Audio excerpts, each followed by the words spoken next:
So when you're dealing with what's called hypotenuse length,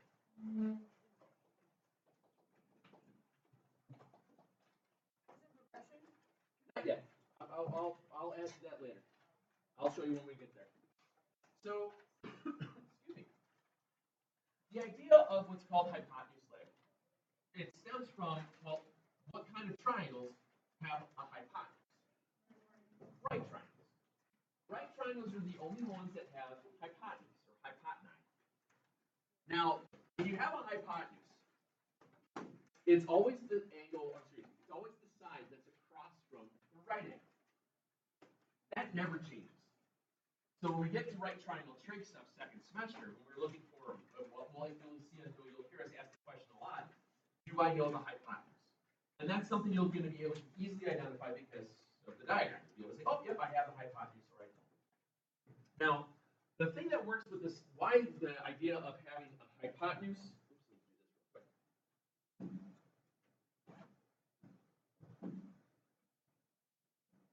why does it work between the two? If you have a hypotenuse and you have a leg, what does that look like? Go ahead and say S. But there's no S in that, right? Well, somebody yell it for him because he likes it. There's no S in math, right? So you feel good about it. So anyway, what happens here is the fact that this works is because of this. What is that? Pythagorean theorem. Okay? The Pythagorean theorem.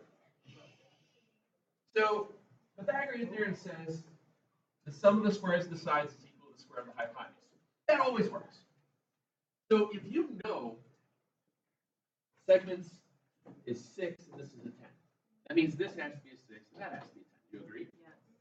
So that means that a squared plus 6 squared has to equal 10 squared twice. What's 6 squared? What's 10 squared? So something squared plus 36 is 100. Something squared plus 36 is 100.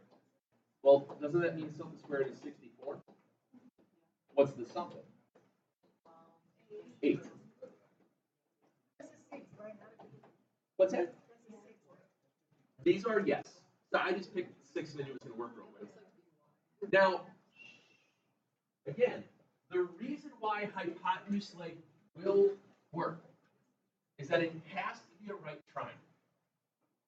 It has to be a right triangle because inside right triangles, the Pythagorean theorem always works. So if you know two sides that are already congruent to two other sides that where the correspondence occurs, the third side has to be the same. So hypotenuse length is only for right triangles. So in your progression sheet, you have the ways to prove.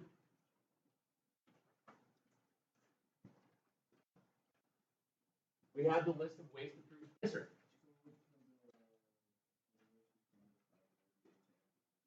For which number, I'm sorry? Let me answer that. Let me put this on the progression sheet real quick. I'm going to go through some of those and show you guys simple things. And I think it shows up for other hypotenuse length. I think you can also do something else with that also. All right. Right now on your sheet, you guys have 4 of them. And I told you there's a fifth. We have side, side, side, side, angle, side, angle, side, angle, and angle, angle, side. You guys already have all the other 4 pictures there. What I want to do now is for the 5th one, I want to put HL. And I want to make a little note. Only right triangles. And then a little picture again like we've done.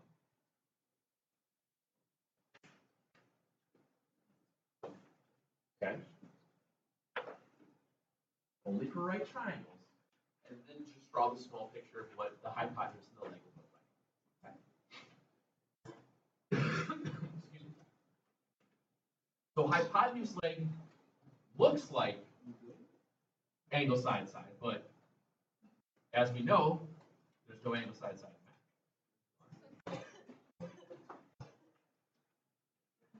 You all right? You want to go grab a drink real quick? Want to grab a drink real quick? By all means, go for it. All right. So throw that one on there. Make sure you have it because, as we've been saying all along, having that stuff in front of you as you're walking through it is going to make your life easier. Yes, sir. Yeah. No, and the reason being, this is a good question. I don't know if I showed you guys this or not. So if you have, let me draw this. Oop,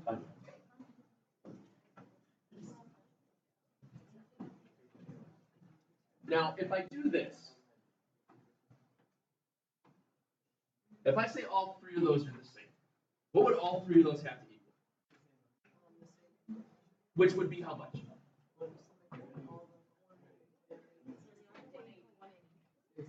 60. Very good. They have to equal. It has to equal 60. Okay. Now, that kind of a triangle is called equilateral. Equilateral triangles have all three angles the same. They're all 60 degrees. Now, it doesn't matter that you have angle, angle, angle. Because I can do this. Those are still 60-degree angles, aren't they? But it doesn't necessarily mean the sides have to be the same. You have to have one side represented between them to make it work. All right? Those two would be called similar because they would have common ratios, but not necessarily congruent. Okay? It works with this as an example, and it also works with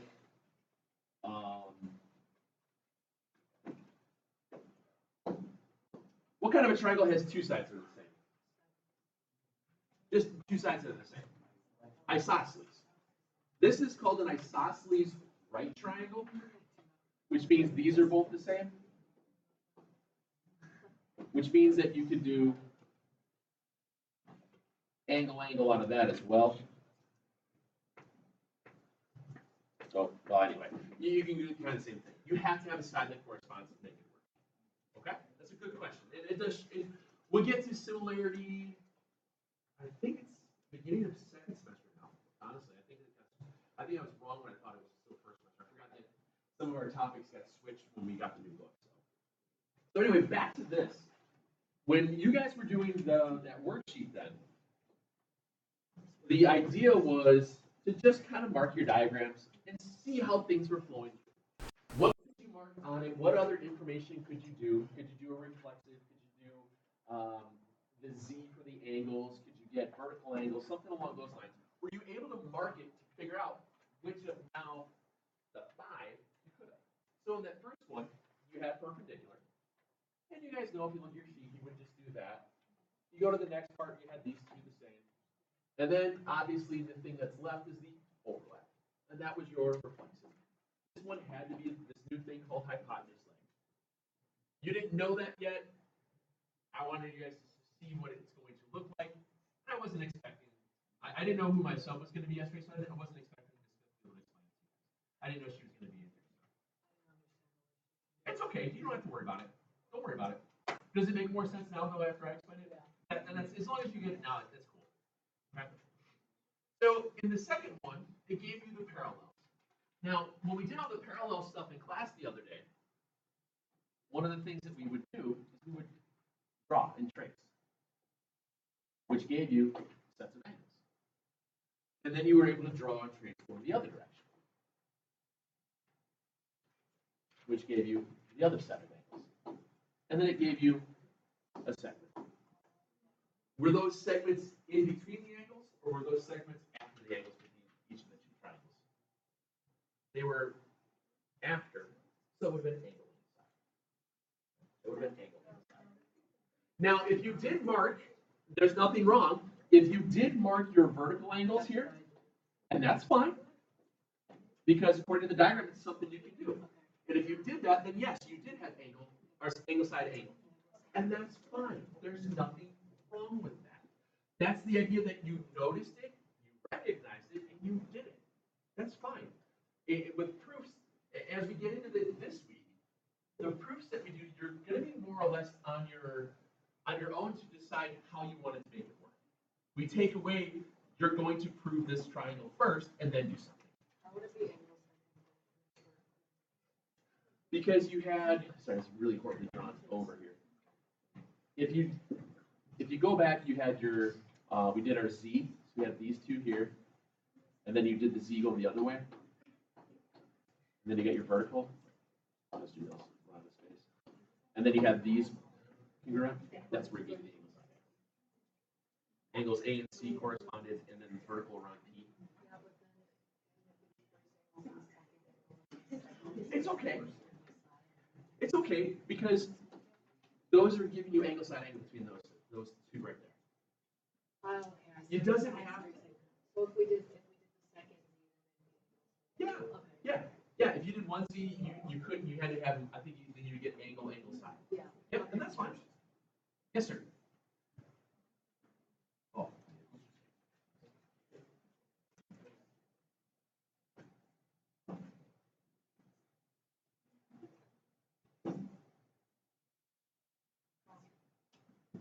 Same deal. 3, you had a midpoint.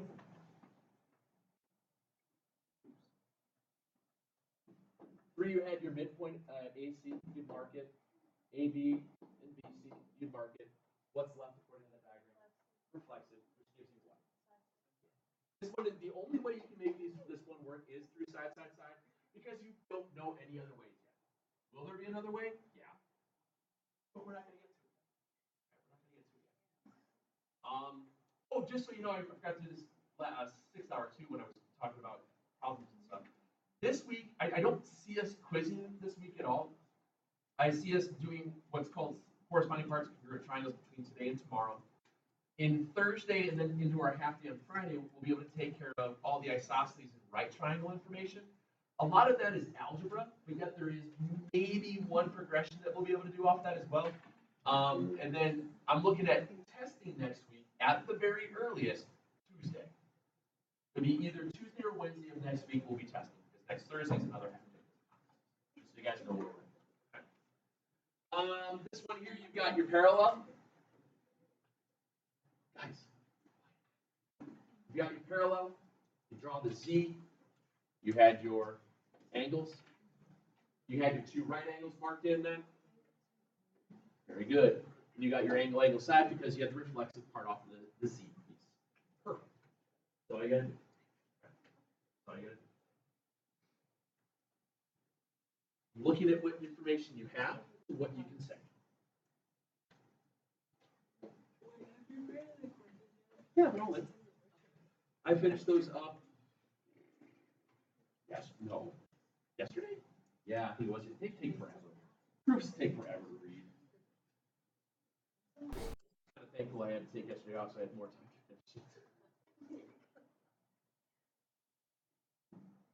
Nobody watched our kids yesterday when they were off, so.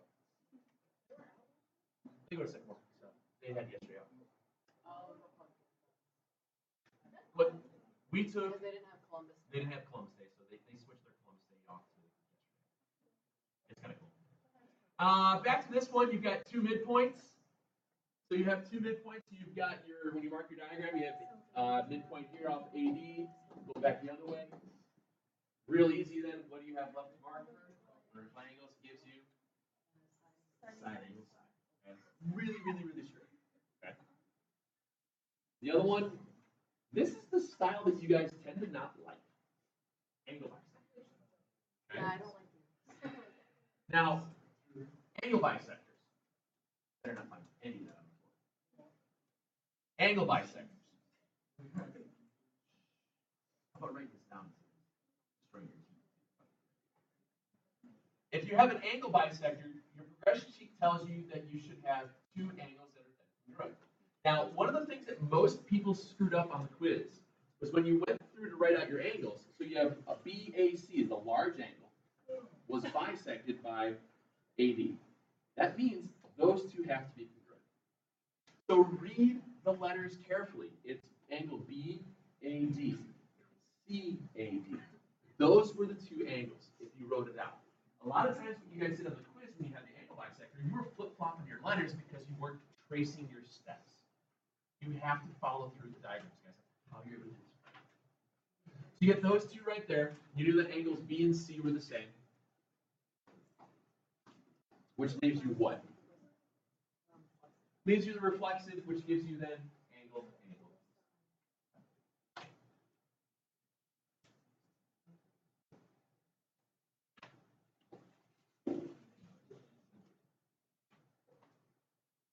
Again, the last couple, it's rare that you're going to be given information like a square.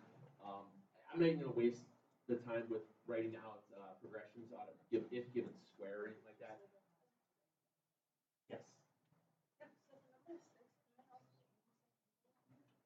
Yeah, that's what I did. It has to be angle, angle, side. When you look at it, it's angle, angle, side. The side is not between the two sets, the set of congruent angles. Okay? So if you take this and So you, if it was if you have right angles there, yes. Because if you follow this through, are we supposed to, like, when we follow it, are we supposed to follow it like A, B, D? yeah, watch your tick marks there. So if I, guys, come on. So if I separate these two right off the bat, we knew that these two were the same, those two were the same, and that was the same. So then we have to go A or something. Yeah, you can go that way. It does as long as you're consistent. But notice how you got two angles that are the same, and the side is not between them. That's the idea of how you know that's angle, angle, side. It's two angles, two consecutive angles, then the side after. If it was angle, side, angle, the side would have been between the two sets, the consecutive angles. That's how you make the distinction between the two. So if I pull that apart, you might be able to see that a little clearer. Hopefully. Except for the yellow doesn't show up very well. Another bisector, so you had congruent angles here, and there. Now this would be angle, side, angle, because the side is between the set of angles. See the difference there? The side is between. And then lastly, when you have a square, you know that all of your sides are the same. So you can do that. You have that diagonal, which gives you a reflexive. So you could have done side, side, side out of that one. You could have thrown a right angles in here. What's that? All four of those sides are the same because it's a square.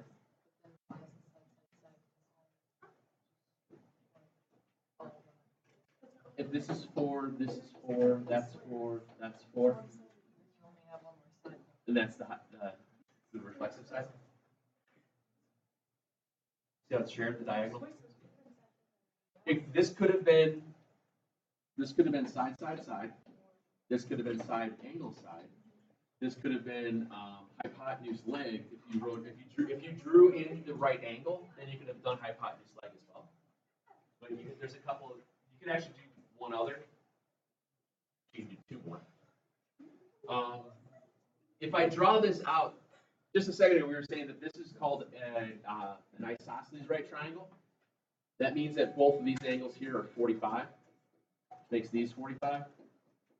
Which means these angles are all the same. So then it could have been angle, side, angle, angle, angle, side. Could have been hypotenuse angle. That's not something we learned. Or it could have been leg, leg. That's another thing we didn't learn. It's a lot. Squares are just weird. Okay. Then on the back side, again, it's the idea of can you just look at the diagram and figure out what else needs to be tick marked in order to make it work. So the first one, you'd have to tick mark the reflexive, and you wound up with side, angle, side. Yep. The second one, you'd mark the reflexive, you wound up with side, side, side. The third one, you already have everything marked up, you have angle, angle, side. Fourth one, you had to mark the reflexive, you get angle, side, angle. Fifth one, side, angle, side with reflexive. The sixth one, there's a couple of things you could do. You could have done hypotenuse leg. You could have done side, angle, side because of the reflexive. You could have done side, side, side because of the reflexive. It depends on how you saw it and how you would write it out. Okay? The seventh one, that's It's given to you set up as hypotenuse leg, but if you drew in vertical angles, you could have had side angle side or angle side angle, depending upon how you wrote it. What if you didn't draw Yeah. it? What's that? What if you didn't draw it? Then you would, if you didn't draw that in, you would have gone with the hypotenuse leg. Hmm?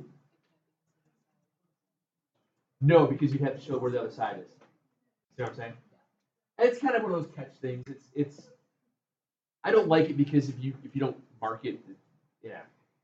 It was just, can you figure it out? And then the last two are what? We have what? Side angle side. Excuse me, angle side angle and a side side.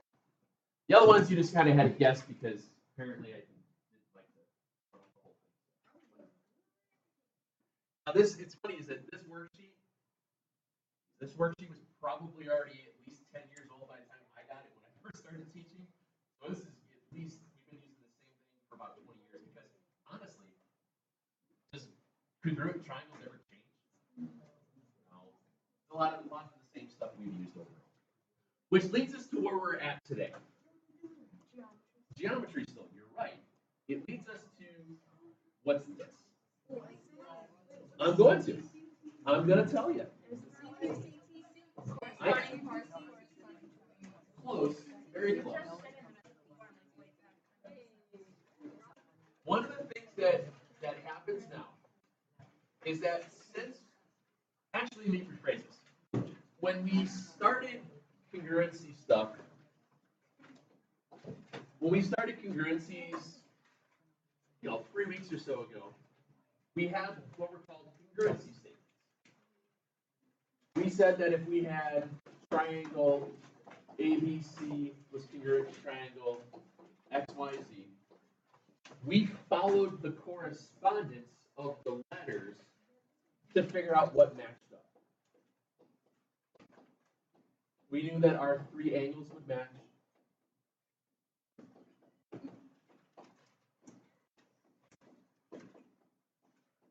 And we knew that our three sides.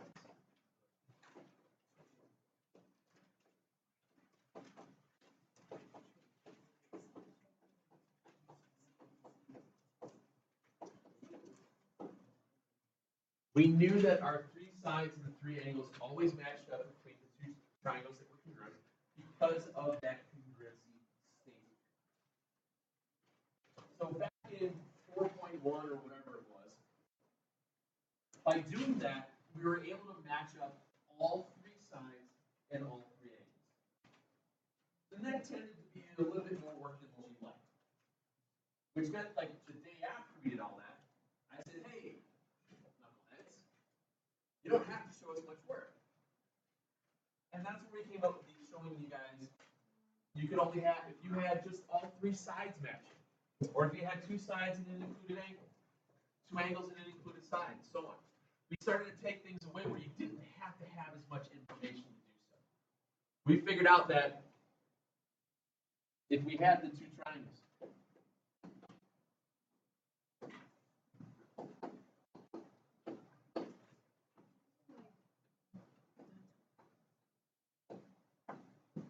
and I had just that much information.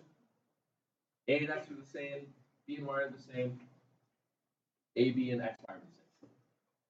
We knew that if those two triangles were congruent, because of all those parts, what method was that allowing us to show? Angle, side, angle. Those two triangles were congruent by angle, side, angle. Okay? Which then means, since the triangles are congruent, all the corresponding parts have to be congruent. So instead of starting with all corresponding parts being congruent, which we did, then we cut it back down to only having to show three pieces. Now we can go back to saying everything. Since you know that the triangles have to be congruent, that means that, well, what's not marked? Well, angle C is not marked, nor is angle Z. That means angle C is congruent to angle Z. Look at how the letters match. The letters correspond. It also works with the sides. We knew that BC and YZ. Well, BC, two last letters. YZ, two last letters.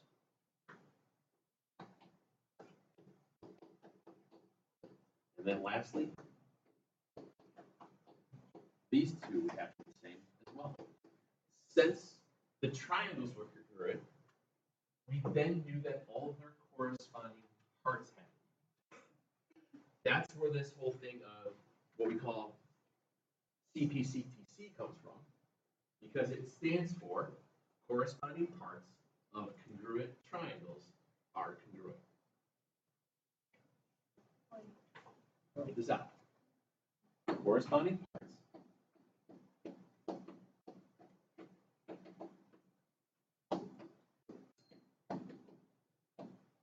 of congruent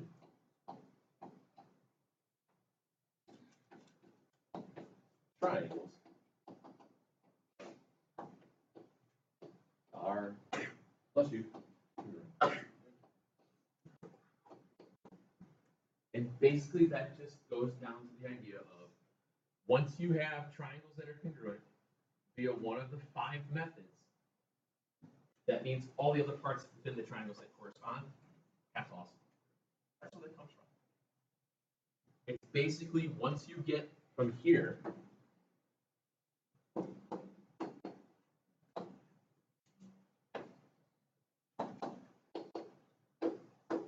once I have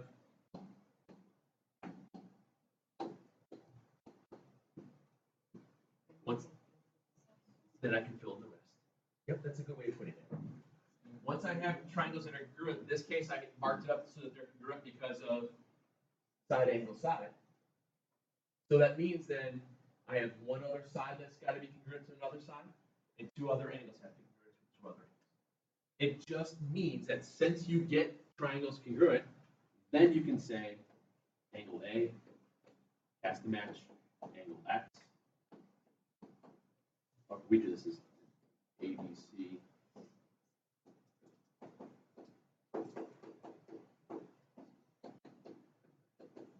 Once you're able to say that you have triangles that are congruent, then you can say any of their corresponding parts are congruent.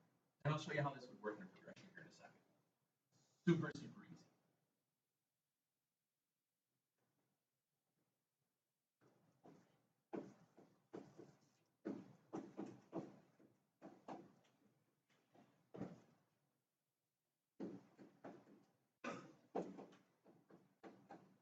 And just notice how the lettering matches, how the letters correspond to one another within that congruency state.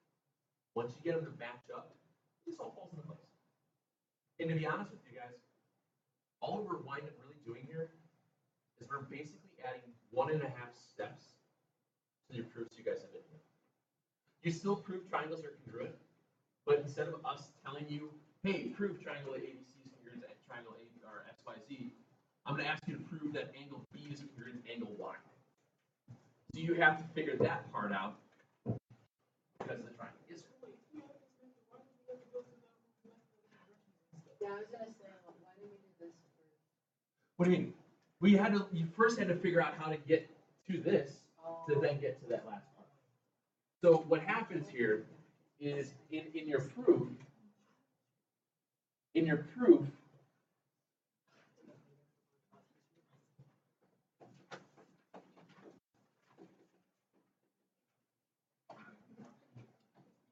you have blah, blah, blah.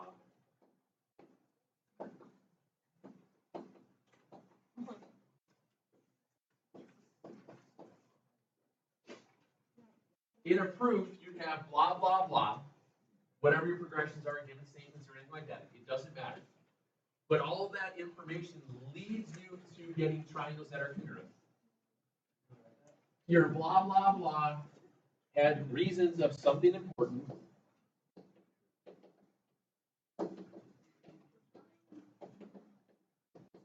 Triangles were congruent because one of the 5 reasons.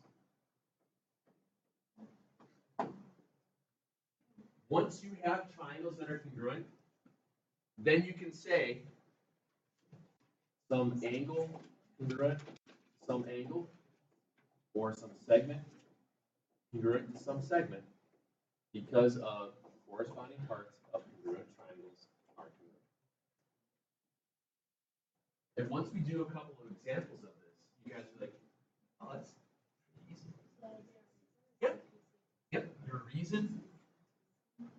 reason would be just basically cpctc.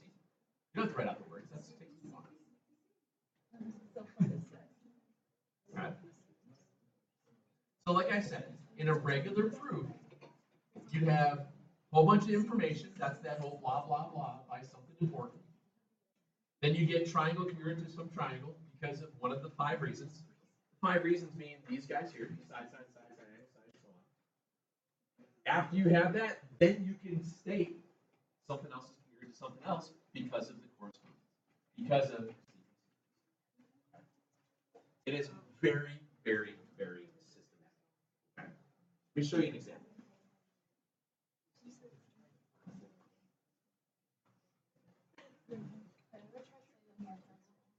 No.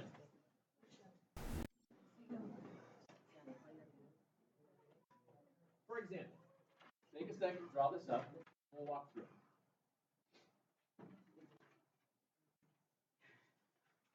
Take a second, draw it up.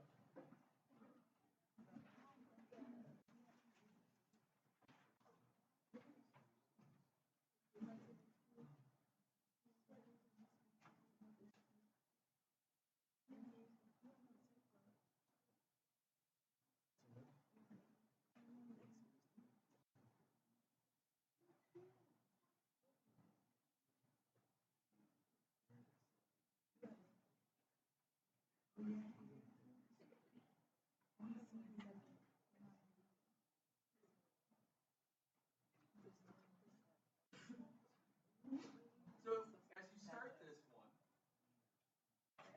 what is always going to be the first thing you write down? The first thing you're always going to write down are your givens. So in this case here, just by looking at our 2 given parts, is there anything that has a progression? No.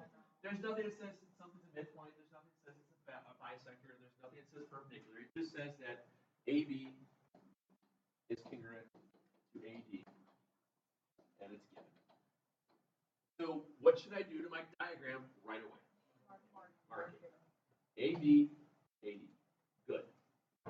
I go to the next statement, or excuse me, the next given statement.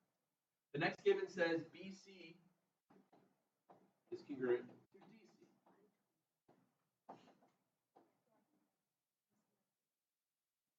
And gee, I wonder what I'm going to do next. Mark it. Now something should be glaring at you as far as your next step. Reflexive, very good, very good. We have the reflexive side at AC or CA, however you want to write it, as long as you write it the same. HC, congruent, AC, reflex property.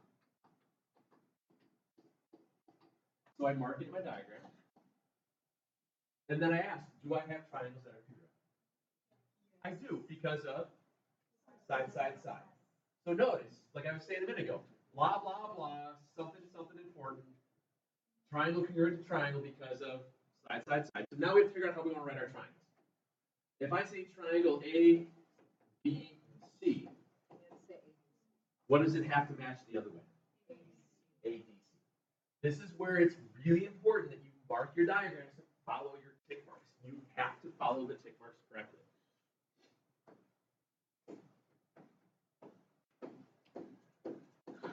So now do you have 2 triangles that are congruent? Which now means I can state that any corresponding part happens to be congruent. Well, does angle B correspond to angle D according to my letters? Yes. Yep. Angle B congruent, angle D because of cpctc. Corresponding parts of congruent triangles are congruent. What's that? That 10 times faster. That was good. Yep. Okay. So, ladies and gentlemen, notice all the stuff that we've been doing. This is the same. This is the same. This is the same. It's you can do that. You have to figure out the correct letters here to be able to do that. That's what you're doing. The steps themselves haven't changed a whole lot. It's just we're looking for a little bit more. Try them.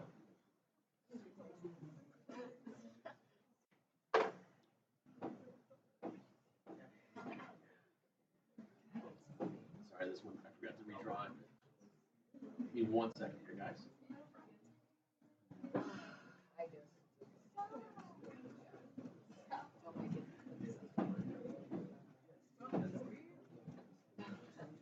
Some. Good thing I know how to press buttons. Or not.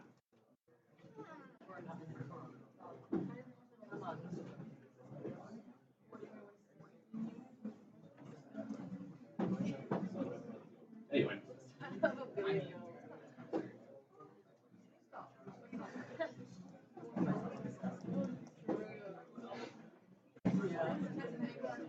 There it goes.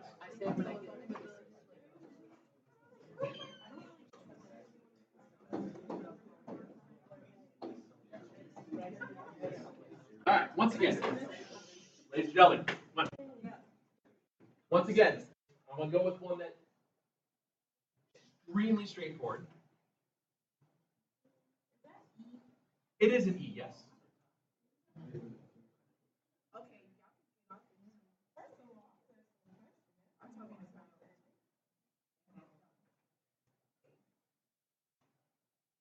Take a second and draw it. There's not that much here. There's not much real crazy yet. How was your day, Mr. Murphy? Not bad. Yours? It was actually Okay. yes. It's good. Just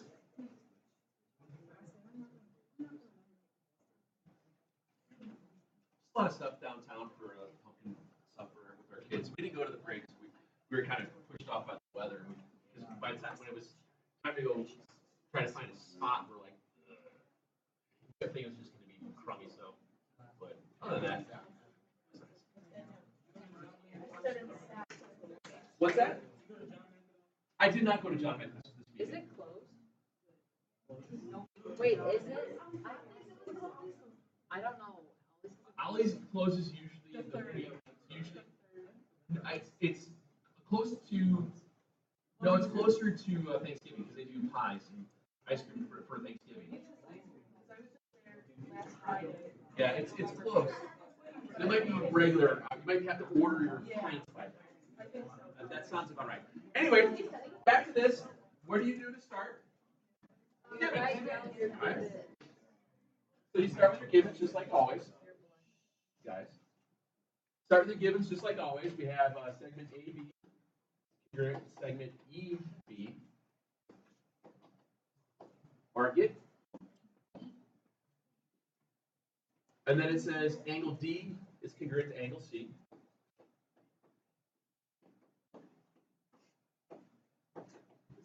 And mark it. What's left for us to do? Vertical angle. Vertical angles. Okay. Vertical angles. Now, I know you guys all see the vertical angles are right here. We just need to decide the lettering that you want to use. So if I start at if I start at A, B, and D, what would have to be the correct corresponding way to do it the other way? EBC. I have to start at E. Watch. Everybody see that? Since I went A, B, D, I want the segment to the angle to the angle. So I have to follow it, segment, angle, angle. So I have to follow the correspondence. I have to make sure everything matches. And this is the newer skill that you guys will work on today. And these are vertical angles. So now, are my two triangles congruent? Yeah, because of what? You say side angle angle, but we would call it angle angle side. Oh, I thought you said side angle angle. I'm sorry, did you not? Oh, okay. Yeah, just call it angle angle. I wouldn't mark you wrong if you did it, but it's more prevalent to put the angles in front. Okay. So what we have to do is we have to decide now what would be the right way to write our letters for the triangle.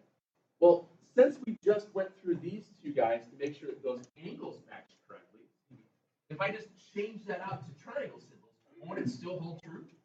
Yeah.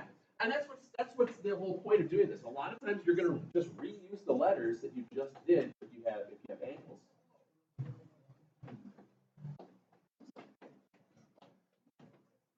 And this was angle side. And now that you have two triangles that are congruent, what can you say about their corresponding parts? Correct. DB and CB.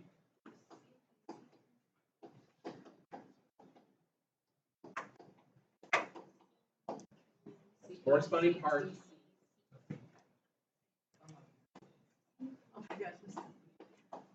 Corresponding parts of congruent triangles are congruent. cpctc.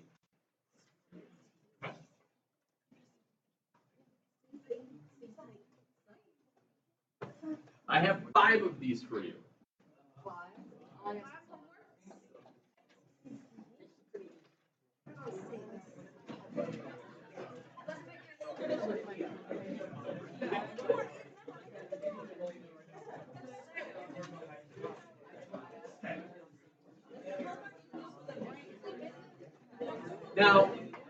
Now what I want you guys to look at, guys, the first 4, they're right on par with what we've been doing.